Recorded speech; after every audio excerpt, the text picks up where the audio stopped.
I would like to explain I'm not really giving advice to people. This is just what happens to me. Yeah. And I read 3 or 4 books a week about diet. Most of them are out of date.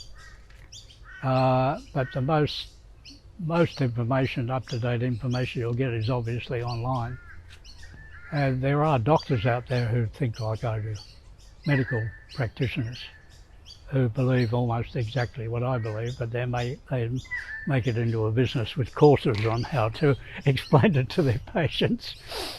I do repeatedly get asked about my diet, and it's very good that people understand that diet does influence almost everything you do, obviously.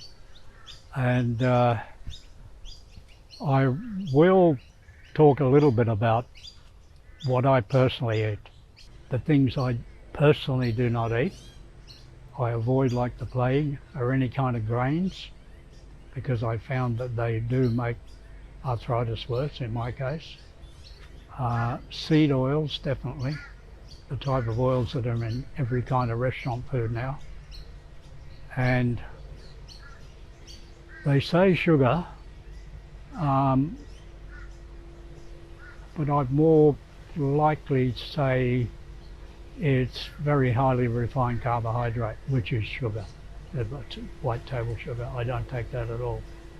I will expound my ideas, what I've come to believe about food, but my understanding without having a degree in this, and I have a very good friend who has a degree in chemistry. He was an industrial food chemist, so he's got a pretty good idea of what goes into everything. But my understanding is there are 3 major macronutrients. Are we okay to follow this line of thinking? Yeah. Yeah. There are 3, humans can ingest 3 major macro ingredients, and that's carbohydrate, fat, and protein. And if we disregard micronutrients, which is what the whole of the food industry is based on selling you, they've put this in and it has this, and this fruit, you should buy eating this fruit because it has this micronutrient. The micronutrient may very well be really good for you, but it's not going to help if you've eaten a shitload of other garbage. It won't fix it. You can't counter it by eating good stuff with bad stuff. So basically, of the 3 ingredients, the macronutrients, there's only one that we can actually exist without at all. And we know this because different societies don't eat it, and that's carbohydrate. Our body doesn't need it, apparently. It's not my observation, it's a scientific fact. So the body cannot live without some kind of fat, as in the diet, and it cannot live without protein. And my understanding is your hair, your fingernails, your skin, everything comes from protein. For want of a better way of putting it, your brain actually swims in fat. It's floating around in fat. So we obviously need fat. The carbohydrate, mostly, whether it's refined or not refined, basically goes in and comes right out without doing very much at all, except filling your stomach. So that's why I don't eat particularly any processed carbohydrate at all. I do eat some leafy green vegetables. And out of taste, flavour, I eat some tomatoes because it looks good, the colour. I eat a lot of chilli because it tastes good. And basically my diet is green leafy vegetables and a lot of protein and fat. What sort of proteins do you eat? Mostly animal protein. Yeah. And the fat, lately, it's animal fat as well. I do have some first cold pressed olive oil in cooking, but I wouldn't swallow it, I don't drink it. I have experimented over the years with all sorts of different things that are supposed to be really good for you.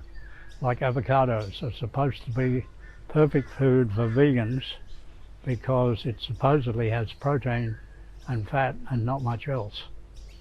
Small amount of carbohydrate, I should imagine, but it's very high in fat. Now, I've at times eaten carbohydrate, at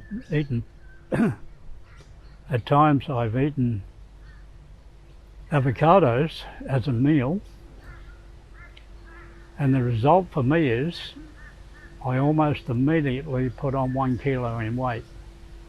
Now, it doesn't do me any harm, I don't get aches and pains from it, but I have to deduce that there is something in it that has an adverse effect, because that's not natural. Whether it's a water retainer, what it does for me, I'm not quite sure. But I used to eat it on the premise that everybody says, and wherever you read about it, it's a health food and it's really good for you. I find that not exactly to be the case. So we have all these myths and promotions and all sorts of things, and what I find works for me is a reasonable amount of animal protein. Now I'm talking about usually a handful, say a quarter of the plate, size-wise, 25%, and the rest of the plate, 75%, mostly leafy green vegetables with a few little bits of colour, just because it looks nice. And I do have condiments, like things like ginger or lime juice sometimes, or whatever. I do eat a lot of butter. I have that in the morning. Everything's cooked in butter. Eggs are cooked in butter. Mushrooms are cooked in butter. Asparagus cooked in butter. Tomatoes even cooked in butter. It doesn't seem to harm me. Whether it actually stops the arthritis, I'm not quite sure, but it certainly doesn't make it worse. And there are still people that believe fat is bad for you. And I've kind of proven that's not so. So you don't eat any carbs at all? I eat no grains whatsoever. When I say that, like I went away for a few days and I ate at restaurants and cafes. So in the morning, one day I asked them, can I have 2 poached eggs and butter on the side? So I put my own butter on, because I wanted to check. They usually use little cartons of butter now, and very often they're described as butter, but they're not exactly. There's some other mixture of who knows what. So I wanted to make sure it was pure dairy butter. Again, it's probably not organic, but I'm not going to fuss about that. And it came on what was described as health bread. I can't remember exactly what they said, but somewhere from the Middle East, and had some kind of special wheat ingredient. Well, I was tempted to spread the eggs on one slice and put the butter on it, and I ate it. And I almost immediately, I'd say within 20 minutes, had arthritic toes. So I've learned to stay away from it, and whenever I'm tempted, I always think, why did you do that? When you know it, I just never quite believe that it will do that, but it always does. So maybe I'm very sensitive now as I've got older. Maybe I always had it and just disregarded it.